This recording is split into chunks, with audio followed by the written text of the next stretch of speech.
Hello mga ka-DJK, welcome back ulit sa akin channel. Ngayon ay meron tayo ditong CB125. Ngayon mga ka-DJK, ang problema nito ay stock up siya. Mga isang taon siguro mahigit na nakatambay.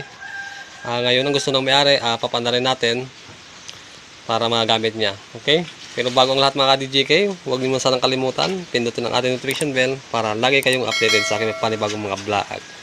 Let's start! Okay?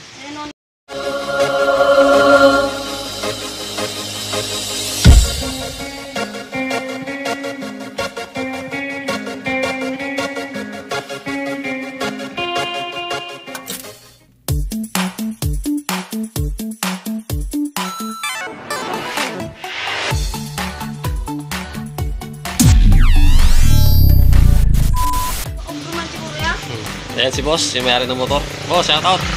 Hi, how are you? Ngayon mga DJK, kapag nag-ayos tayo ng mga stock up ng mga motor, ang una natin gawin ay i-check natin yung kanyang supply ng power. Kung may supply ba siya o wala, bago natin tingnan yung kanyang carb. Kasi pag nakatambay na matagal, titingnan muna natin siya kung mayroon bang supply. Ngayon, try ko siyang kickstart. Pero check natin kung may karga ba yung kanyang battery. Wala. Tigas na rin yung kanyang susian. Bali, wala. Hindi na siya umilaw mga ka-DJK.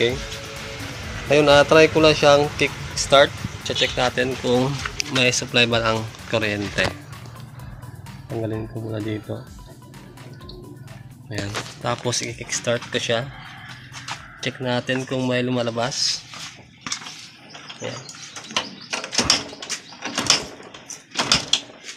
Okay. Bali, walang supply mga ka-DJK. Walang supply ng kuryente yung kanyang makina. Ngayon, titingnan natin yung kanyang CDI. Check natin kung yung kanyang connection. Ngayon, baklasin ko muna yung kanyang upuan. Kasi yung CDI nito mga DJK ay nasa ilalim.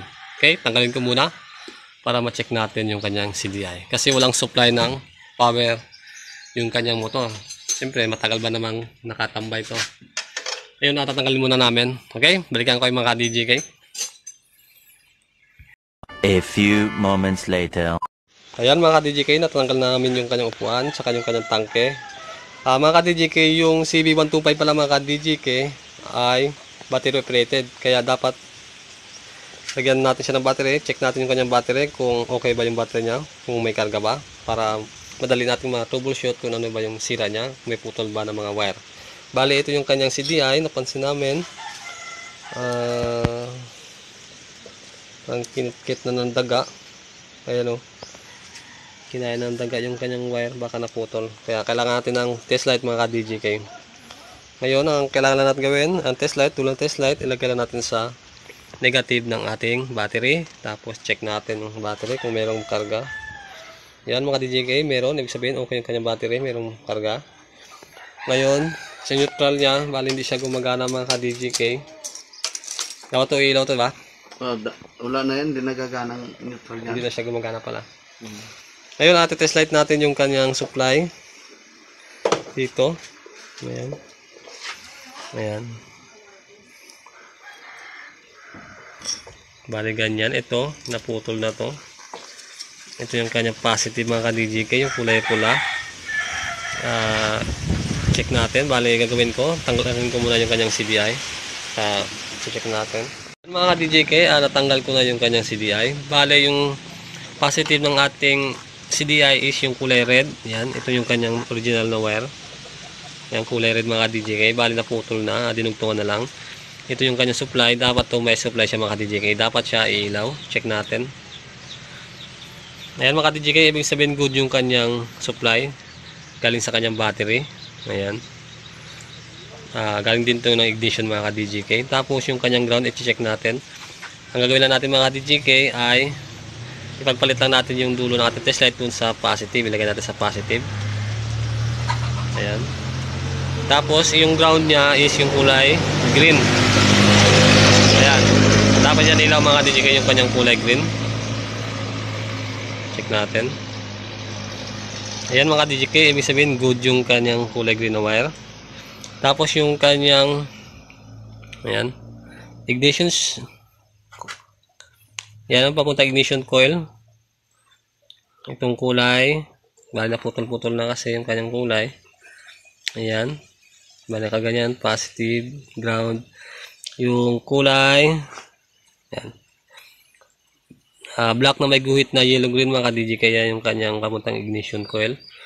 Check natin kung may supply ba ng power yan. Galing naka-negative pa rin yung naka-positive pa rin yung ating test light. Hindi yung dulo, dapat ilaw din yan. Yan mga DJ, ibig sabihin good yung kanyang wire. Walang putol mga ka-DJK. At walang supply ng kuryente yung ating motor. Bali, kakabit ko ulit yung kanyang CDI. Check ko kung may kuryente o wala. Kung wala yan mga DJK, double check natin yung kanyang pulser. Kung walang lumalabas na kuryente yan mga DJK, ibig sabihin sira yung ating CDI mga DJK. Okay. Ayan mga ka-DJK, bali ang problema namin mga ka-DJK ay wala kami ma-try na CDI. Kasi yung CDI niya mga ka-DJK ay replacement na siya mga ka-DJK. Bali napalitan siya ng replacement na, hindi yung kanyang original. Kaya baka sira na ito mga ka-DJK. Kasi okay naman yung kanyang mga supply dito. Okay na yung positive niya, okay yung kanyang ground. Okay naman yung kanyang connection ng kanyang ignition coil. Bali sa pulser naman, ayan, tatry natin siya. Bali kakabitan natin sa ayan, sa negative, sa positive ng ating battery. Tapos tusukin na natin dito mga ka-DJK yung kanyang pulser. Tusukin niya, sundot-sundotin nyo lang. Dapat yan mga ka-DJK ay may lalabas na supply ng power dito pag okay yung kanyang CDI. Ngayon tatry natin yan kung wala bang supply o mayroon bang siyang lumalabas. Ayan, sundot-sundutin lang natin yan. Susundot-sundutin ko lang mga DJK. Kaso hindi ko siya makuha ng video mga DJK kasi medyo mahirap hawakan. Okay, pero ito try ko siya mga DJK kung may lumalabas mawala. Okay? Ngayon mga DJK, try natin. Teka, para makita nyo kung may lumalabas man ng kuryente yung kanyang pulser. Baka mga kuya. Hawakan natin kay kuya. Check natin kung may supply ba na lumalabas dito.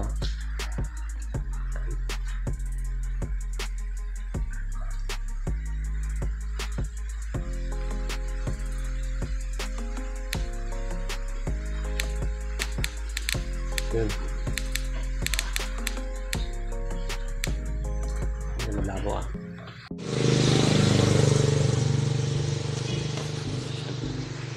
Ayan mga DJK, pag nag-check kayo ng pulser niya,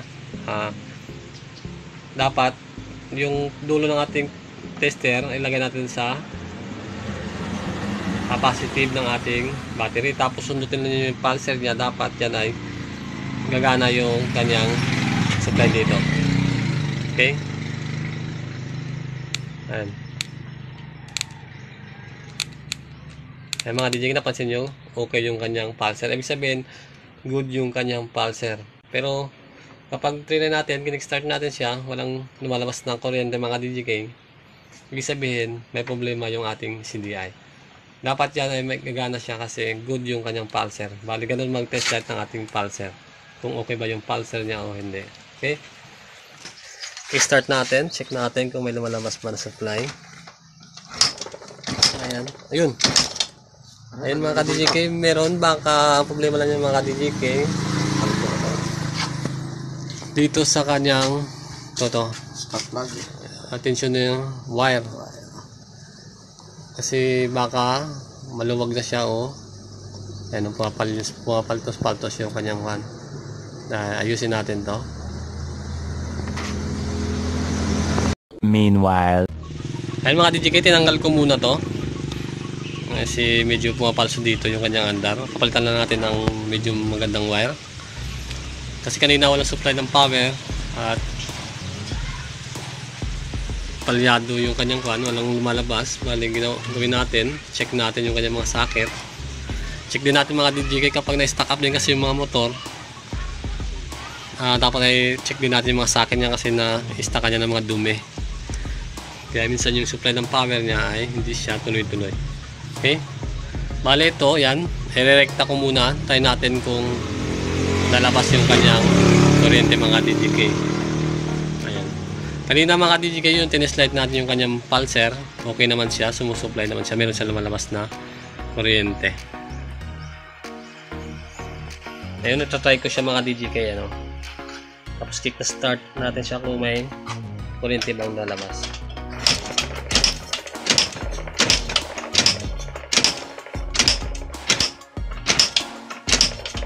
Ayan mga DJK, pawala-wala yung kanyang supply.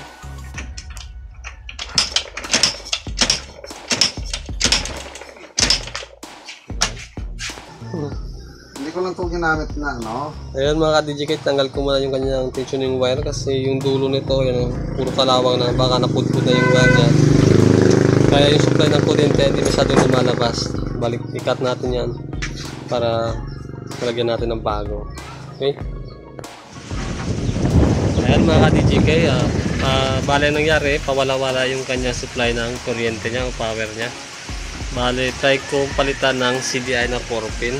Try ko lang ito mga DJK, bale, testing natin kung gagana yung ating 4-pin dito. Ibig sabihin mga DJK, sira talaga yung kanyang CDI mga DJK. Ayun, itatry ko muna to. At dyan muna kayo mga DJK. Ayan mga ka-DJK, kinabitan ko muna ng 4-pin na CDI, yung sa aking Rusi.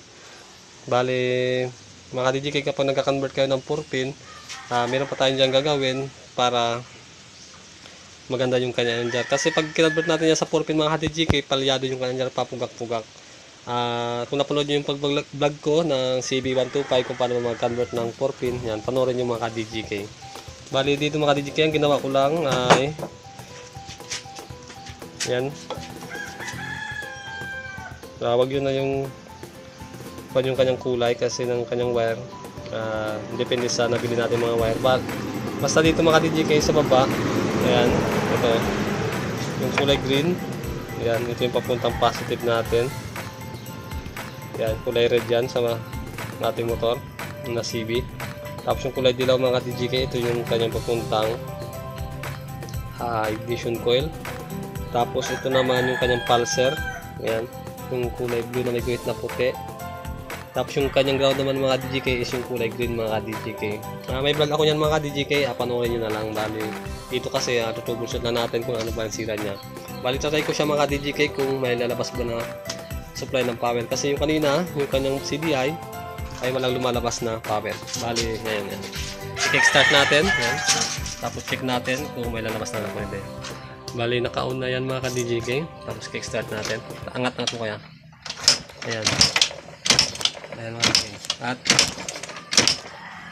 malakas yung kanyang kuryente. Ayan. Ayan. Ibig sabihin mga DJK, yung CDI ni Sir ay sira. Kaya dapat natin bilan para umandar yung kanyang motor mga DJK. Kaya mga DJK, at ang kanyang problema ay yung kanyang CDI. Kaya bibilan muna ito ni Sir at para gumana yung kanyang motor. Okay, at balik na namin yung mga DJK at hintayin na natin yung kanyang CDI na bago. Okay? Ayan mga DJK, at yan lang mag-troubleshoot ng ating mga CB125 kapag na-stock up siya. Bali, hindi ko na nalinisan yung kanyang carb kasi bibilhan pa ng mayari ng CDI. Pag nabilan na, saka natin linisan yung mga DJK. Hanggang dito lang muna mga DJK, at huwag nyo muna sanang kalimutan pindutin ang ating notification bell para lagi kayong updated sa aming panibagong mga vlog. At don't forget to like, share, comments, at subscribe na rin mga DJK para sa mga panibagong mga vlog. Kaya ingat mga DJK, bye bye!